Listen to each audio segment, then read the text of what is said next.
there anybody coming back? Like, I don't know what to ask you, Doc. I don't. I mean, I've never seen this before. Dude, You've been around sports. I thought you'd be like firing at me today. No, but Doc, I mean, real quick, medically, you've been around sports a long time. You've never seen anything like this, right? No, we talked about this the last couple of weeks, and just the addition of the new players, 3 more or 4 more on Sunday. No, we got to be breaking that record too. I mean, we've broken a lot of Lions records. This is not one we should be proud of. But hey, if we still win the Super Bowl with all these injuries, hats off to that team and that locker room. That's my positive spin today. Well, I guess that's a great segue, Doc, because can you give me anything positive? For real. You got anything positive to say? I mean, we had a few players come back last week, and, McNeil unfortunately went out with that's our worst injury of the day on Sunday, but I'm the guy with the glass half full, and I'm struggling. I feel you. I feel all the viewers. I feel Detroit, but we're not turning over. We're not done. We're here. We got guys stepping up. Montgomery. There's no final word on Montgomery. I mean, if we want to talk the injuries for a second, the medial collateral ligament. There's some players that will get to the end of the year with that and have it fixed in the off season. I think that's just a testament to how strong is he? What is he going to look like?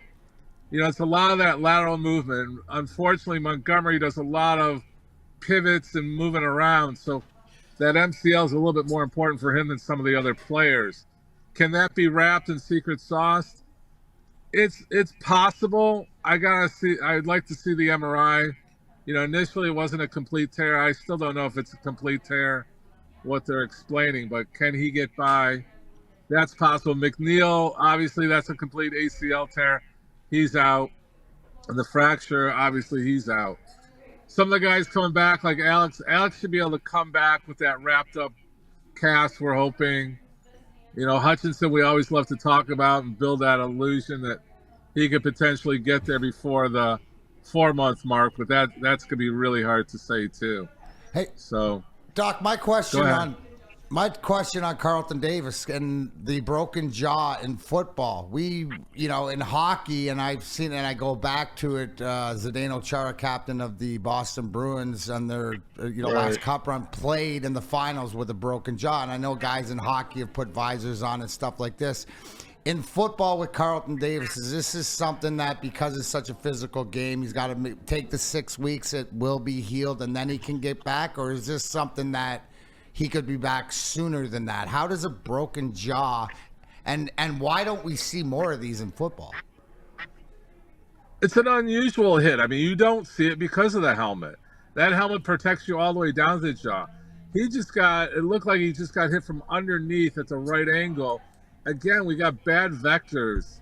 We could do physics classes on the type of fractures we've had and injuries of what's going on. Maybe we'll do that sports science stuff later, but with a jaw, it usually gets wired, so that means there's wired support, kind of like we put steel plates in.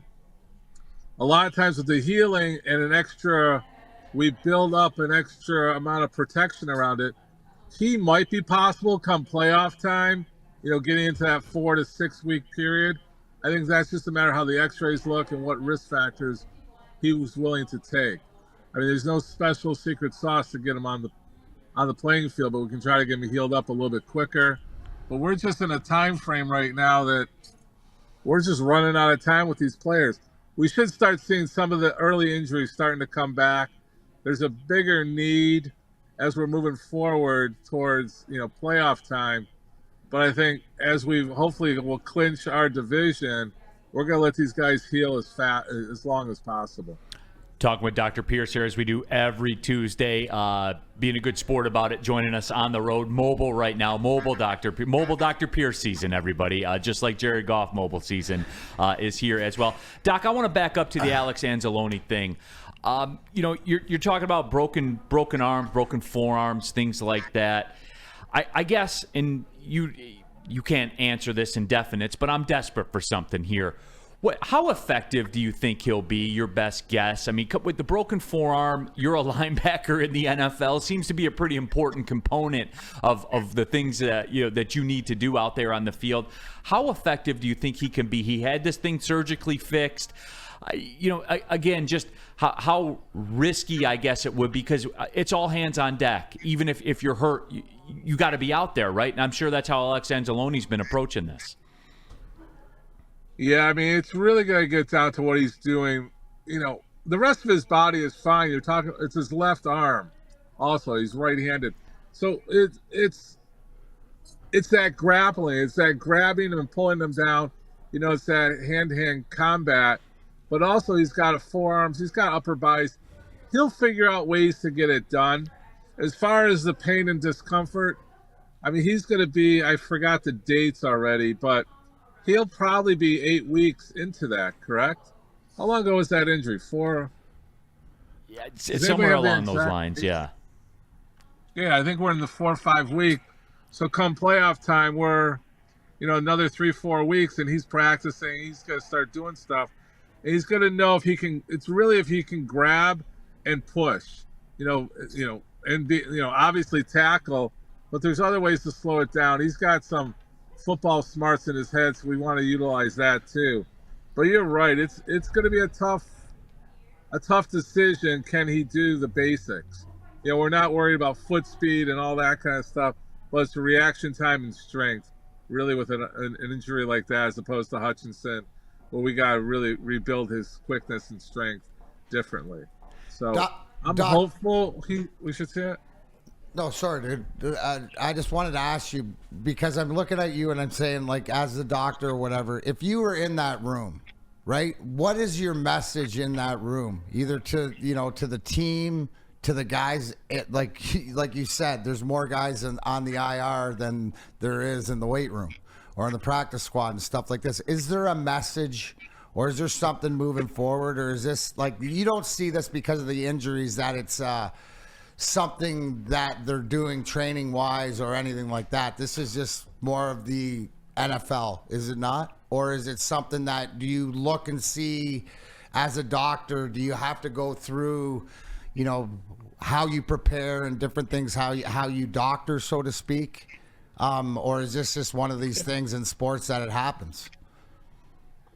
I mean, it just goes back. The only thing we can really go is when we all of a sudden had sports hernias, and we did peel that back, and we found out that the training was a little bit different. We were strengthening too much in a forward flex position, but those were consistent injuries. The knee injuries. Can we play with the turf and all that stuff? I mean, you look at Montgomery. It was just a normal football tackle. McNeil, I mean, did he twist a certain way? Can we blame the turf a little bit? I don't want to. I kind of don't want to, but you got to start looking at what we're training, how we're doing muscle balances, things like that. But I really keep going back to our guys are going 110%. That collision rate is just that much higher. They're throwing their bodies at this game other than other teams. These are football injuries, but why do we have more? There's how many other teams with very little injuries? I mean, everybody's getting hurt every week. I don't have a clear answer. That's why I'm rambling. But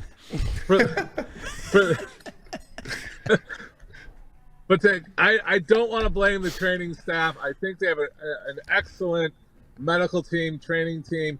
I see in the chat a lot of people picking on, is it the training? Is it the way they're training? Is it the strength and conditioning? I mean, these guys are strong. There's no doubt they're strong. The only thing we could probably start looking at is muscle imbalance and quickness, and are they warming up properly? But the fractures, our fractures have just been weird injuries. You can't chalk that up to anything. ACL injuries, can we blame it on turf? I mean, if we look at it, it probably would be fun to just break down the actual injury at the time, but fractures are weird vector things. A jaw injury, I mean, come on. I just think I just think we're having bad luck, and our physics is working against us as far as the vectors and things like that.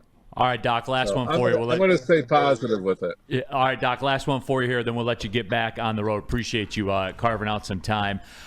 Again, as we kind of start looking towards heroes to come riding in, Ennis Rakestraw is a name. He was on IR. The time, he spent the required minimum amount of time on IR. He is eligible to be activated if he's healthy. Rakestraw is a guy, the hamstring, right? He's dealt with soft tissue issues really his entire career. 3 separate incidents, as a matter of fact, in his 8 months here with the Lions. But there's concerns about his ability to stay on the field. I know it's not great timing to, quote, work somebody back in. But again, we do this, right, with the soft tissue stuff. 3 times in 8 months. Is that could that be an isolated thing? Is that something where this is becoming kind of real with Ennis Rakestraw? Well, yeah, I mean, your number one risk factor for an injury is a previous injury. When you keep re-injuring, you're either not being true to yourself or the trainers and stuff like that. We should be able to work to prevent that. I think right now he's going to come back smarter.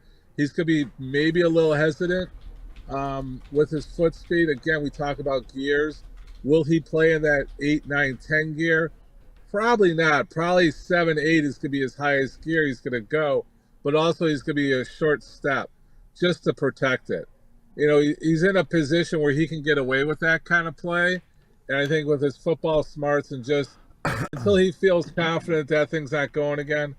But again, you wrap that hamstring up. There's a lot of stuff we can do to help him get on the field with soft tissue injuries.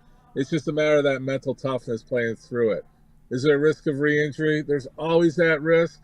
But right now, I think it's the scales. We're weighing the pros and the cons, and I think, maybe not this game. Maybe wait for playoffs. They should be able to handle at least 2 out of 3 of the last 3 games. I think it's just business, medical, coaching decisions that are all going to play a factor in this. All right, Doc, as always, appreciate the time. Appreciate you carving out on special notice as well. Get back out there on the road, and we'll talk to you again next week. All right, guys. Thanks a lot. Take Doctor. care. There he is, Dr. Jeff Pierce, our injury insider, brought to you by Michigan Sports and Spine Center and also powered by MRI of Southfield. And, there was nowhere to go. And the injuries now, here's the thing about it. It's not even it's a hamstring, it's an ankle sprain. Mm-hmm. When you get injured now, it's over. You're done. It's over. Goodbye. It is wild. I think I heard a stat. The contenders of the NFC, and I'm speaking in generalities here, but it was something along the lines of the Eagles, the Vikings, the Rams, and I believe Tampa Bay all have a combined 23 players on IR. Oh, wow. We have 23 players on IR. Yeah.